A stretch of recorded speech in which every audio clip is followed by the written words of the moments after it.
Man. Holy cow. This sucks. You really do suck. Huh? You are Get not the outta Lawnfather. Man, that guy.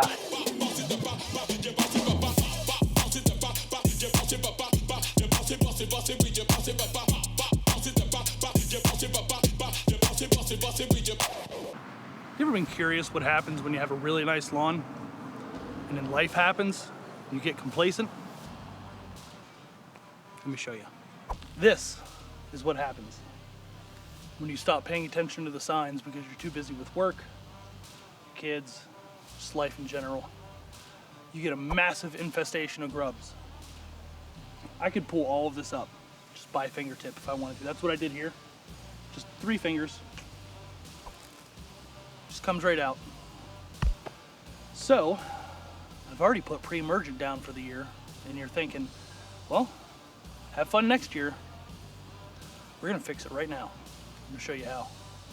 So obviously the first step in this is killing the source of the damage, which is the grubs, right? So we're just gonna go to Home Depot and get a 24-hour killer from there, put that down, and I think at 1.2 pounds per thousand, wipe those out, and then we can move on from there. You might be thinking to yourself, Andy, you've already put pre-emergent down, you can't put seed down, it's not gonna grow. Normally that would be true, but there is a little loophole that we can do. So what we're gonna do is we're gonna cover this with a new layer of soil and sand. And in addition to that, we're gonna pre-germinate our seed in water so that when we put it down, it's already starting to grow, and that new layer of dirt that we're putting down doesn't have pre-emergent in it to stop that initial germination. So if we pre-germinate it into water, we're essentially sidestepping that pre-emergent that we put down. So we have the grub killer down, we're watering it in behind us. While we wait for that to water in, we're gonna set our seed down in some water, and that's how you pre-germinate seeds.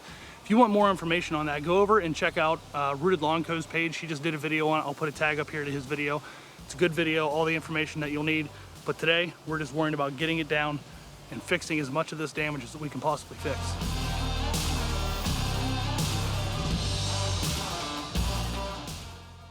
So we're back. It is October 5th. So we've been 9 days since we planted the seed. Let's find out if this worked. So, as you can see, the grass is growing. It's looking good. It's coming in nice. 9 days, tall fescue, not too bad. We're gonna give it another 2 weeks of watering it 3 times a day I've been doing it for about 8 minutes a time. So this is a lateral spreading fescue, so it is gonna thicken up even more than this. So we're gonna keep watering it 3 times a day for 7 to 8 minutes, and it's gonna look good. So really what this shows us is that yes, you can plant grass seed after putting down pre-emergent. Remember, I've already put dithiopyr down about 4 weeks ago at this point. So you can't put it down straight onto that soil, but what you can do is add a new layer of soil and then put your grass seed on top of that. I don't know how much it actually helped doing the pre-germination. Maybe I didn't leave it in long enough. I don't know. I expected to see more growth sooner than 9 or 10 days out, so jury's still out on that. But if you're in a pinch, you can put down grass seed after you've put down dithiopyr as long as you follow the right steps. Till the next one, I'll see you then.